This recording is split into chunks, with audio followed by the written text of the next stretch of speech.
우리 정부는 그런 구상권 행사라는 것은 그 취지와 관련해서 상정하고 있지 않습니다.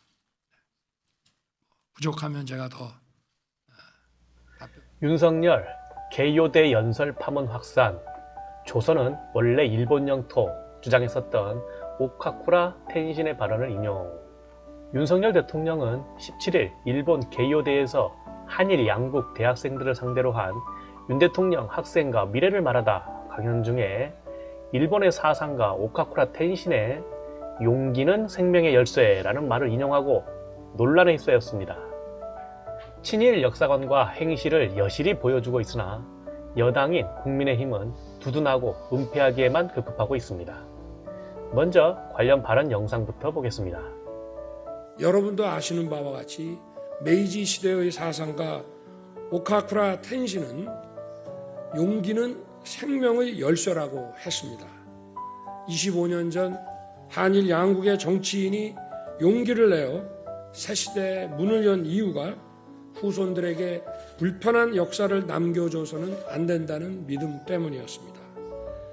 여기서 윤 대통령이 말한 조선 멸시론자 오카쿠라 텐신은 조선을 식민지로 재지배해도 침략이 아니라 역사적인 원상 회복이라고 주장했던 인물입니다.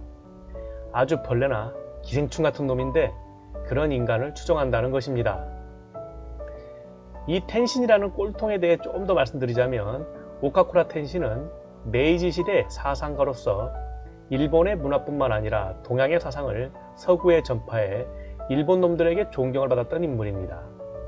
하지만 그는 1904년 러일전쟁 전야에 미국에서 출간된 일본의 각성에서 일본과 조선의 관계를 다음과 같이 서술했습니다.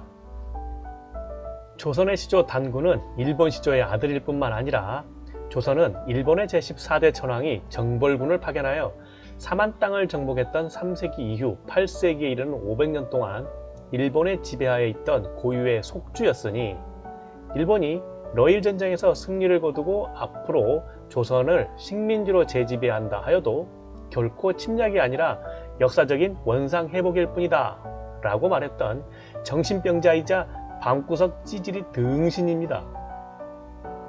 객관적이고 중립적으로 냉정히 분석해도 이처럼 조선의 망국을 불러오는데 일조하고 이를 정당화시키려던 오카쿠라 텐신의 말을 한국 대통령이 방일 중에 인용한 것은 부적절을 넘어 국가 간에 문제가 있다고 볼 수 있습니다.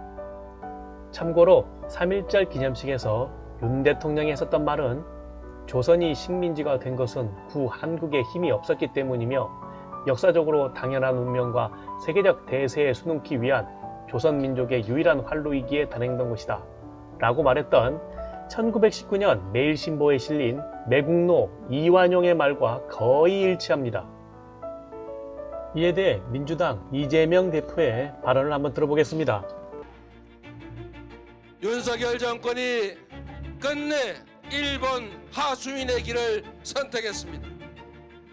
아무리 불법이라도, 아무리 위헌적이라도, 아무리 상식에 반하더라도 일본의 비위만 맞출 수 있다면 무슨 일이든지 할 수 있다, 이런 굴욕적 태도 아닙니까 여러분? 윤석열 정권은 이 한반도의 항구적 위협이 될 군사 대국화, 평화연법 무력화에 동조하고 있는 것 같습니다. 이제 독도 가시려면 여권 챙기셔야 할지도 모릅니다. 윤 대통령이 임기 내에 넘길 것 같습니다. 어디 내놔도 부끄럽고 창피한 경 대통령이 제발 아무 말도 안 하고 그냥 지냈으면 합니다. 윤석열 대통령을 탄핵을 기원하며 재미있는 정치이야기 정치 리포터였습니다.